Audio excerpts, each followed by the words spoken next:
বগুড়ার পুত্রবধূ নিজ জেলায় এলে সমস্ত প্রোটোকল ভেঙে মিশে যেতেন মানুষের সাথে। এ জেলার যেটুকু উন্নয়ন তার পেছনেও ছিল তার সরাসরি হস্তক্ষেপ। তাই দলমত নির্বিশেষে বগুড়াবাসীর মনে জায়গা করে নিয়েছিলেন সাবেক প্রধানমন্ত্রী খালেদা জিয়া। মঙ্গলবার সকালে তার মৃত্যুর খবরে জেলায় নেমে আসে শোকের ছায়া। দলীয় নেতাকর্মী ছাড়াও বিভিন্ন স্তরের সাধারণ মানুষ ছুটে আসেন জেলা বিএনপির কার্যালয়ে। বিএনপি নেতাকর্মীরা সহ কান্নায় ভেঙে পড়েন সবাই। অশ্রুসিক্ত চোখে স্মরণ করেন সাবেক প্রধানমন্ত্রীকে। আপনাকেই বলছি, ইন্স্যুরেন্স করলে সিটিতে সুরক্ষা পাবেন নিশ্চিত। খালেদা জিয়া শিখিয়ে দিয়ে গিয়েছেন বাংলাদেশের নারীদের অধিকার।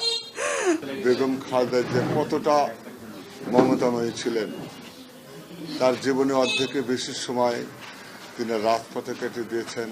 খালেদা জিয়া ১৯৯১ সালে প্রথমবার নির্বাচন করেন জিয়াউর রহমানের বাড়ি গাবতলী শাহজাহানপুর বগুড়ার ৭ আসন থেকে। তারপর থেকেই বগুড়ার বিভিন্ন সভা সমাবেশে যোগ দেন তিনি। সেসব স্মৃতি মনে করেই কান্নায় ভেঙে পড়েন নেতাকর্মীরা।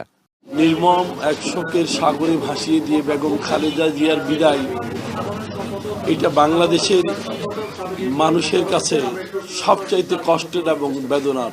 দেশবাসীর কাছে দোয়া চাই, আমাদের প্রিয় নেত্রী, আমাদের মা বেগম খালেদা জিয়ার জন্য আপনারা দোয়া করবেন। আসন্ন নির্বাচনে বগুড়া ৭ আসন থেকে তার প্রতিদ্বন্দ্বিতার জন্য এবারও মনোনয়ন জমা দেয়া হয়েছিল। কিন্তু ৫.৫ লাখ ভোটারকে নিরাশ করে আজ ভোরে না ফেরার দেশে চলে গেলেন তিনি। রাজীব সেলিম, এখন, বগুড়া।